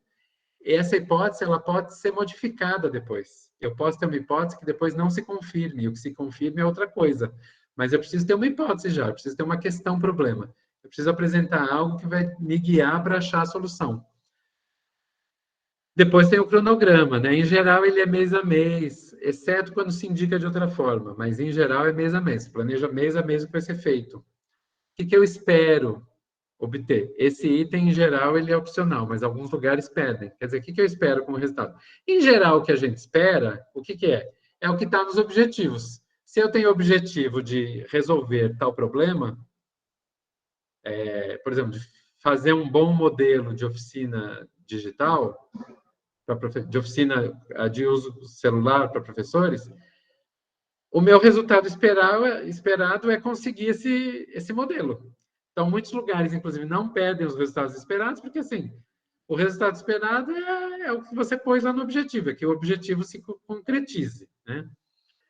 Há também as metas que eu não incluí aqui, porque, em geral, elas não aparecem para a TCC, mas se vocês cruzarem com alguém que peça o que é meta, a meta é o objetivo concretizado.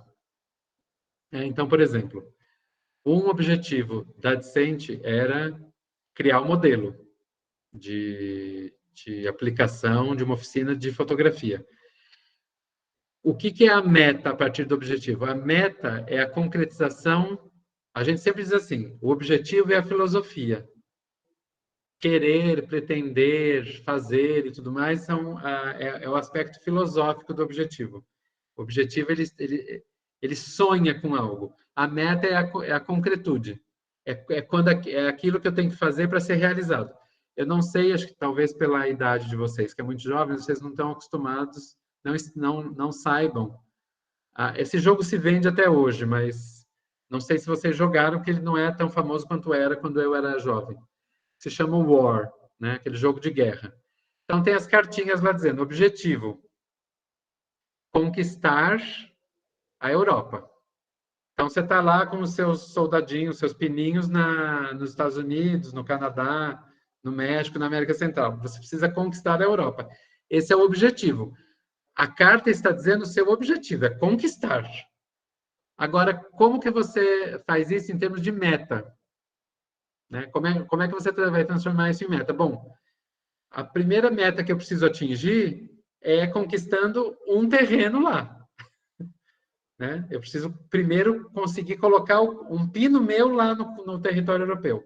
Então, a minha primeira meta numérica é conquistar um território na Europa. Porque quando eu tiver com um pino meu lá, eu consigo ir mandando os outros e ir ganhando terreno.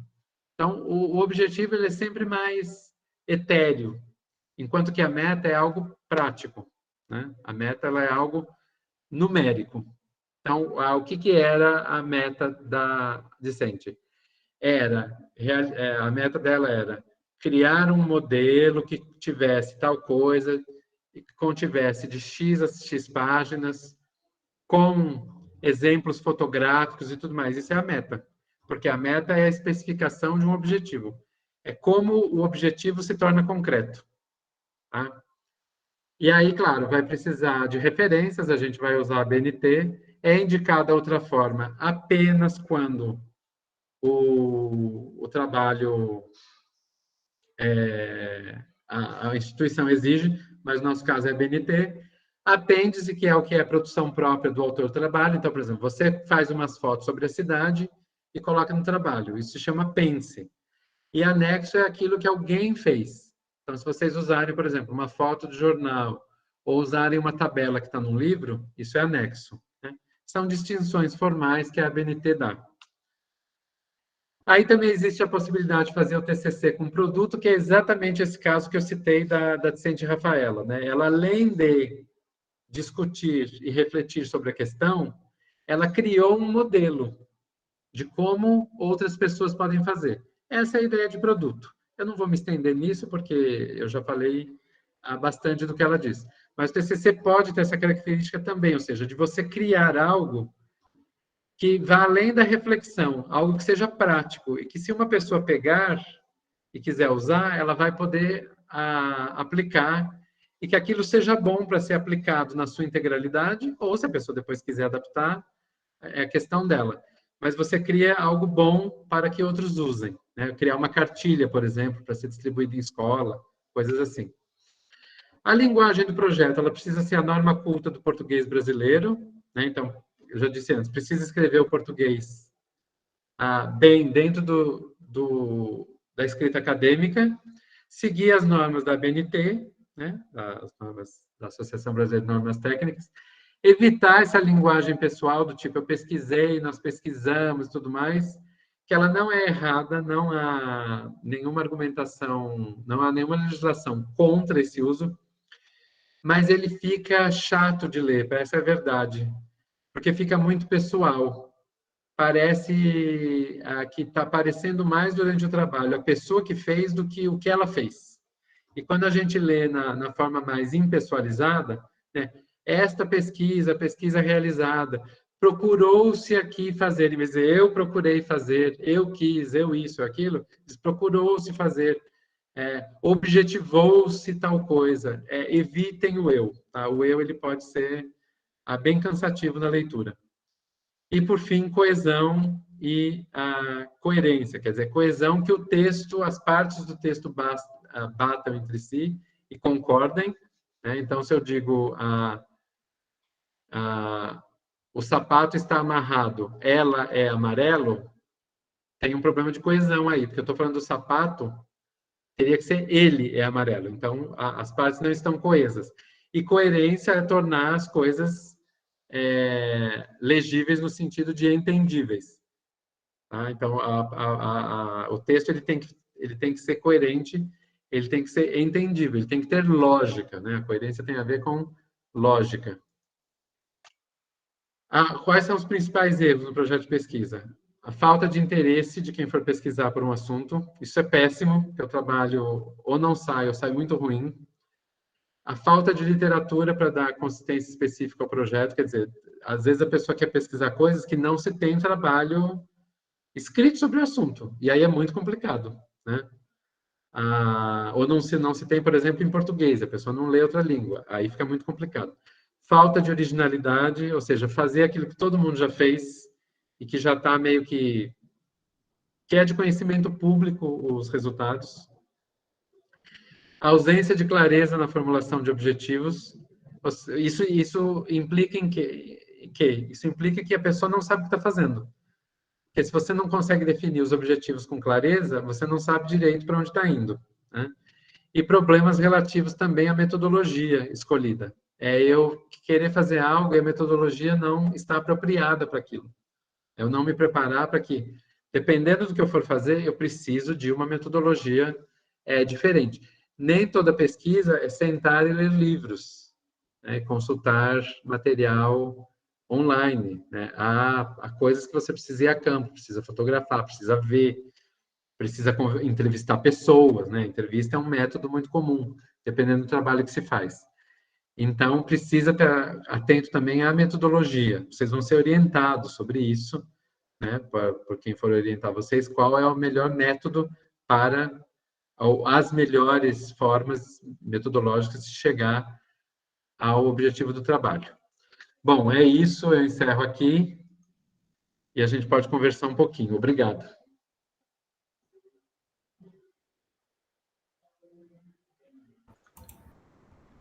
Obrigada, Fúvio. Acho que a gente pode abrir para as perguntas. Vamos fazer o esquema de levantando a mão para organizar. E acredito que tenha esclarecido bastante para quem está no momento de iniciar no TCC1. A gente tem aqui as 2 turmas, né? Mas, enfim, fiquem à vontade para fazer perguntas.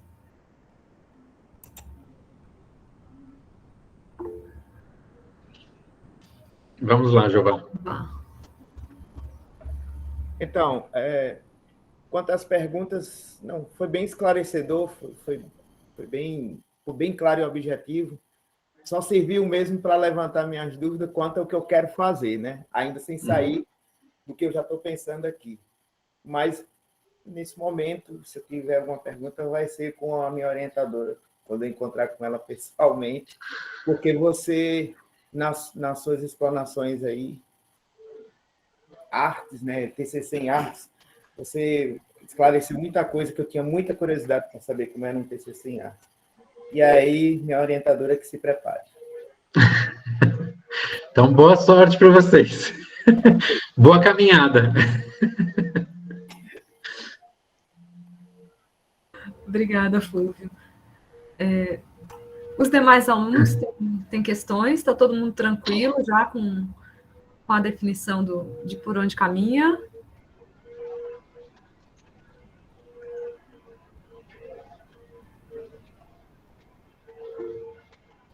Pode falar, Sirlene. Eu estou me encaminhando para fazer uma pesquisa sobre um artista, né, da região. Aí, no caso, eu me enquadraria mais com um processo artístico, é isso? Não necessariamente, pode ser uma pesquisa teórica, porque você está fazendo sobre um artista, né? Então, quer dizer, você tem um objeto que não é a sua produção. Aquela linha 1, que é a de processos, ela é quando é o seu processo. Então, assim, você vai produzir algo e este algo será o objeto do seu TCC. No seu caso, você está pegando um objeto externo, né? Então, ele seria, ali naquela linha de história da arte, fazer alguma análise do trabalho dele, nessa linha, seria? É a linha, digamos, possível, se você quiser fazer dentro da teoria e história da arte. Se você quiser analisar o processo artístico desse artista de fora, aí está na linha de processos. É que a linha 1 ela foi pensada especialmente para discentes que querem produzir seu próprio trabalho. Sim. Então, digamos assim, ela tende mais ela foi pensada, na verdade, para isso. Quando o aluno é artista e ele quer produzir o próprio material de estudo, o próprio objeto de estudo. Mas isso não impede, por exemplo, que você analise a obra de outra pessoa, só que aí, veja, você vai ter que achar quem oriente, dentro lá da linha dos processos, as obras, né? Quer dizer, a produção artística daquela pessoa. Entendi. Entendeu? Então, sei lá, por exemplo, se a pessoa faz desenho, nós temos no corpo de professores, de docentes, pessoas que lidam com desenho. Sim. Então, você vai ter que dizer, bom, eu quero esse tipo de produção artística e vai precisar ser alguém de desenho realmente para analisar, porque uma pessoa, por exemplo, que dê aula de outra prática artística, nem vou dizer nome, outra, e que não entenda de desenho, ou que não tenha afinidade com desenho, ela vai dizer não, né? Eu não quero, não posso avaliar. Mas aí, Sirlene, é uma questão de foco. Veja, o que você está fazendo cabe nas 3 linhas. Você pode pensar, você pode refletir sobre as obras artísticas dessa pessoa e o processo artístico dela é linha 1. Você pode pensar como a obra dessa pessoa pode ser discutida em sala de aula, pode ser colocada em debate em sala de aula e gerar reflexão em sala de aula. É a linha 2. Entendi. E você pode pensar as teorias e a história da arte em relação à obra dessa pessoa. É a linha 3. Então, vejam como não há uma amarra em relação a isso. A questão é o seu foco, o que você quer. A partir do que você quiser, você direciona 1, 2 ou 3. É porque esse artista, ele trabalha tanto na área do desenho, como na área da pintura, e como na área até do tridimensional. Aí eu estou meio... não sei se, na hora de fazer sobre a obra dele, eu pego uma dessas áreas, né, para trabalhar. Mas acho que esse foco aí da sala de aula pode ser uma boa ideia. E aí, eu não conheço a pessoa a quem você está se referindo, mas pense no seguinte, se você mistura tipos de obra, você começa a diminuir o número de pessoas que podem te orientar. Entendi. Ou a limitar, porque aí a pessoa precisa saber de muitas formas artísticas diferentes. E se a pessoa tem uma produção grande, uma produção boa, você, com uma linha, com um tipo de obra, né, uma manifestação artística, você já consegue fazer um bom trabalho. Entendi. E quanto mais coisas você coloca, mais o trabalho vai ficando complexo, né? O senhor tem algum trabalho que já tenha sido feito? Por exemplo, eu gostei dessa ideia de como trabalhar a obra desse artista numa sala de aula. O senhor teria alguma monografia nessa linha que eu pudesse me inspirar? Eu acho que a professora Flora pode indicar alguém, não tenho certeza se a Flora já orientou. Eu sei que a Inês já. Agora eu não lembro o nome de discente, é uma questão de pedir indicação para ela, mas eu lembro que a Inês já orientou trabalho, foi feito dessa forma. Tá bom, obrigada. A Jane Dalva também já orienta trabalhos nesse sentido, acho que você pode ver com ela. Acho que a Isabela está começando orientações assim também nesse sentido. A Karina fez um TCC nesse sentido, de dar muito foco para o próprio trabalho, de artista mais artista professora, e levando isso para as escolas. Né? Tá bom, obrigada. Possibilidades de alguns colegas aí que você pode olhar. Não sei se estão todos na biblioteca. Da Karina eu sei que está no site. E aí eu quero acrescentar algumas questões aí no que o Fulvio estava te respondendo. No meu entender, quando o aluno vai falar sobre o próprio processo criativo, aí sim é na linha de processos criativos. Quando vai falar do processo criativo de outros artistas, você pode até fazer com um professor das aulas de ateliê, de laboratório, né, de práticas. Não tem problema, até porque eu acho que pode...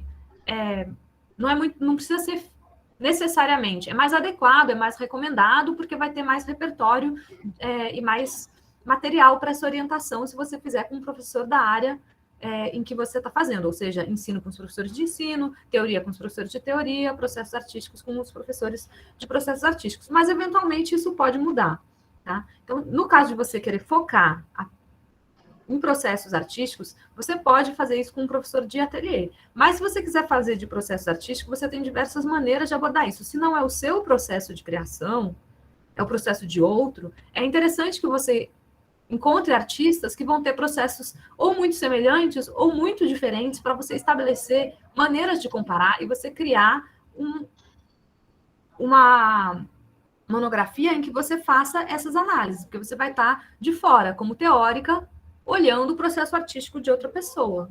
Você pode tentar inserir isso na história comparativamente com outros artistas. Eu acho que aí seria mais para esse caminho o que você está fazendo. E acho que depende um pouco do momento da sua pesquisa, se você precisa de uma orientação de professor de teoria ou de processos. Se você é uma pessoa que tem muita prática de escrita, já publicou artigos, já fez várias monografias, vai muito bem nas disciplinas que tem isso, talvez você não precise desse acompanhamento tão de perto com um professor da área de teoria, né? Mas aí você precisa compreender mais as partes de como que é o processo mesmo de artista. Aí é interessante que você vá para um professor que tem a prática, e aí como o Fulvio falou, se é focado em desenho, de repente não é tão interessante que você faça com um professor que estuda mais cinema e fotografia, mais um de desenho, de pintura, de gravura, pode ser, né? Então não precisa ser exatamente o professor que dá desenho somente, né? Tem como você ter diálogos com outros professores conforme o foco do que você quer e conforme as suas necessidades, né? Se você precisa aprimorar numa coisa, você já está bem em outra, você vai ter também o que você precisa nesse seu momento de orientação. Tá? Mas eu acho que é importante isso. O processo criativo é para artista, especificamente para isso que foi criado. Pode ser orientado por um professor da linha de processos, um trabalho que seja focado para teoria ou até para ensino, e que você vai falar de processo criativo. Mas processo criativo de artista, né? Mas não é que você vai estar na linha de processo criativo. Você vai estar com um professor de processos criativos para fazer em outra linha. Você vai definir, você falou primeiro de teoria, depois falou de ensino. Seria isso. E aí você tem que atentar a isso, porque no regimento ali do TCC tem as possibilidades dentro da linha de ensino e as possibilidades dentro da linha de teoria. Né? De formato. Obrigada pelas orientações.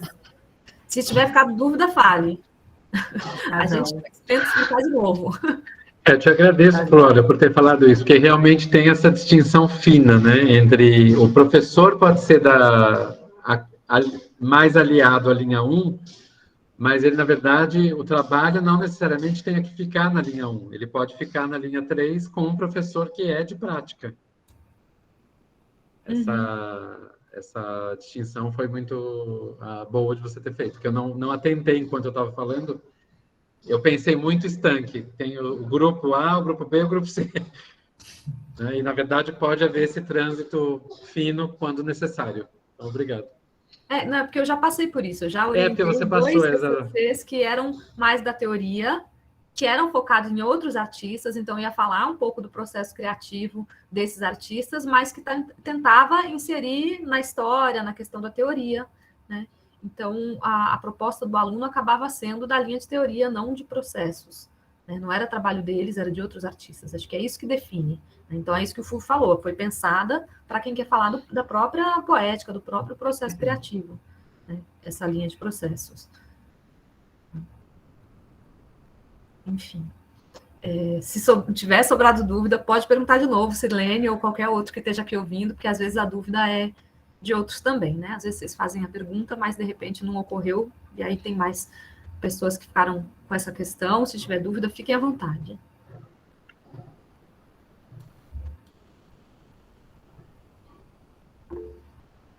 Pode falar, Fredson. Em relação como é que é o processo de avaliação nessa primeira etapa, no TCC1? O que é avaliado? Eu tentei abrir o PUD e não consegui, para dar uma olhada. Pode ser que já esteja lá. Você tem que fazer um cronograma de atividades, um projeto, e você tem que cumprir ele. Esse projeto ele vai ser muito variável, porque tem as 3 linhas, né? Então, é de acordo com o que você definir que quer fazer, aí o orientador vai dar, né, uma direção, se faz sentido, se precisa mudar alguma coisa, né, uma conversa aí junta de estabelecer uma certa quantidade de trabalho, né, de caminhar nesse seu processo de TCC, que te deixe mais adiantado para quando você chegar no TCC2. Né? num resumo assim, muito grosso modo, seria, agora você vai definir o projeto certinho, tudo que tem que ser feito. Você vai executar no outro semestre. Mas essas coisas são meio cambiantes, não é assim tão engessado de que vai ser igual para todo mundo, porque cada trabalho vai demandar, né, uma questão, assim. Às vezes é uma pesquisa que o aluno até já sabe o que quer fazer como projeto, mas o projeto é muito extenso, aí ele divide, né, o projeto, a execução mesmo, nos 2 semestres, não precisa executar tudo no semestre que vem. Então, não é tão fixo assim, né? Mas em termos de burocracia, de como é que a gente definiu isso lá nas ementas, no PPC, seria agora um momento de projeto, para quem ainda está no TCC1, e no 2, um momento de execução. Mas isso pode mudar um pouquinho. Ok. É ideal que a gente comece as reuniões de orientação com os alunos a partir da... Semana que vem ainda tem a minha aula, né, sobre processos, e aí depois na outra, no máximo, seria um momento de começar a orientação, cada um respectivamente com os seus orientadores. Lembrando que quem ainda não tem o orientador, a gente pode ficar um pouquinho depois aqui desse momento de tirar dúvidas para conversar sobre isso. Tá? Acho que a maioria já escolheu, mas se alguém ainda precisar dessa conversa, podemos fazer isso ainda hoje.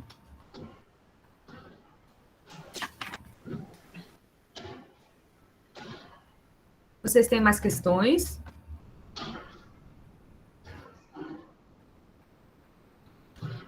O nosso tempo aqui combinado com o Fúvio era até 11h30. Parece que vocês estão tranquilos, que não, por enquanto ainda não surgiu muitas dúvidas. Se surgir depois, então vocês podem ficar à vontade para perguntar também.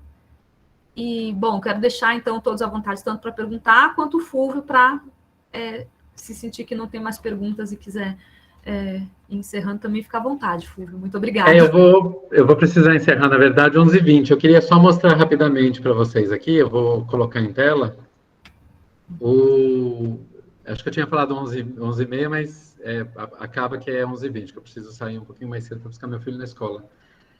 É o Manual de Normatização de Trabalhos Acadêmicos da Univasse, que pode ser baixado aí na página. Eu vou colocar o link para vocês aqui no chat, quem quiser baixar. Por quê?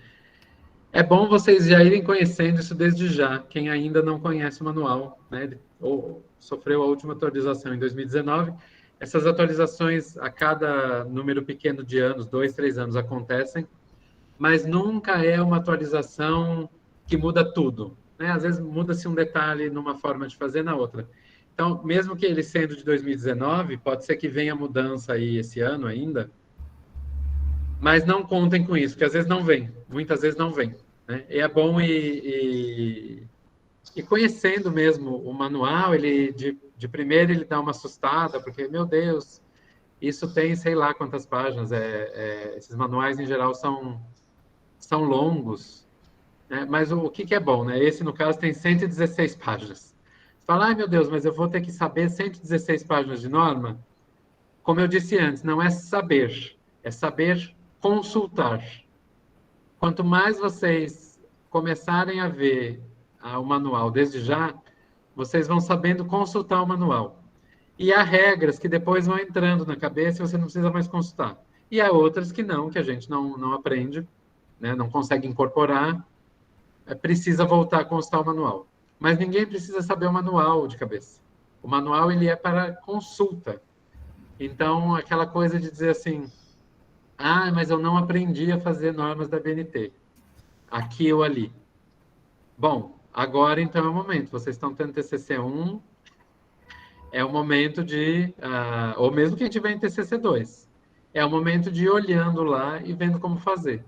Porque o manual é muito claro, ele traz exemplos de como fazer, ou seja, ele cita como é a regra da BNT e ele dá depois embaixo o modelo de como a coisa tem que ser feita. E uma coisa legal, ele explica a estrutura de um trabalho, o que é os elementos pré-textuais, o que são os elementos textuais, o que são os elementos pós-textuais, como fazer uma capa, como fazer uma folha de rosto, como fazer a folha de aprovação. tudo tem modelo. Então, assim, vocês ficam muito tranquilos em relação ao processo, porque tudo tem um modelo a ser seguido. Então, não é uma regra que vocês têm que interpretar. Ai, meu Deus, mas será que é isso ou não é isso? Não, tem lá dizendo como que é. Inclusive, há trechos em que é bem técnico. Olha, a margem é 2 centímetros aqui, não sei o que lá ali. Você tem que usar recuo tal. Então, isso ajuda a já ir fazendo o trabalho dentro do que é institucionalmente aceito, porque esse é o manual da Univasf. Então, ele tem pequenas diferenças em relação a outros manuais, mas ele segue especialmente a ABNT, então não vai ter muita mudança. Então, eu recomendo que desde já vocês olhem, não queiram ler isso como se fosse um livro de aventura, porque certamente não é. É algo para ir sendo descoberto aos poucos, meio que talvez até desordenadamente, ler um pouco tal item, depois ler outro, até que vocês vão conseguindo suprir as necessidades. Nem tudo que está lá vai ser usado, dependendo do trabalho que você for fazer, né? Então, por exemplo, lá explica como citar uma escultura. Se no seu trabalho tiver apreciação de uma escultura. Se o seu trabalho não tem apreciação de escultura, você não vai precisar usar o manual, essa parte do manual. Mas lá vai explicar como citar livro, como citar capítulo de livro, artigo, site de internet, fotografia e por aí vai. Quer dizer, essas coisas, a maioria dos trabalhos de vocês vai ter todas elas, ou pelo menos vai ter algumas delas. Como citar tese, como citar dissertação, tudo, né? Tudo que precisa ter está lá. E o que não está também dá para resolver por aproximação, mas em geral tudo que a gente precisa está lá. Então comecem a se apropriar disso, porque é muito importante para que o trabalho de vocês saia de acordo com o que precisa sair, né? Que ele seja um trabalho com uma escrita acadêmica, científica realmente interessante e correta. Então, da minha parte é isso. São 11h19. No meu, tá 11h20, está chegando. Agradeço a participação de todas as pessoas presentes. Achei que deu um público muito bom. Obrigado. Sim, foi ótimo. Ainda faltaram alguns aí da turma que não se apresentaram até agora, mas, enfim, vão poder assistir depois. Eu te mando a gravação para você colocar no seu canal de aulas, acho que pode ficar lá mesmo, né? Pode sim. E aí a gente coloca o link do seu canal lá na página do CARTS depois. Tá bom. Combinado. Perfeito. Então, muito obrigada, Fúvio. Muito obrigada a todos que participaram. Solicito que fiquem aqui os que precisam me comunicar, quem que é o orientador, falar, né, do projeto, tirar dúvidas e definir o orientador, se for o caso. Acho que tem uns 5 aqui que ainda não conversaram comigo. Então, solicito que fiquem. Fúvio, fica muito à vontade aí, eu sei que você tem horário, eu vou inclusive interromper aqui a nossa gravação, então. Tá certo. Obrigado pelo convite e até mais para vocês. Bom dia. Tchau, tchau. Nós que agradecemos. Bom dia.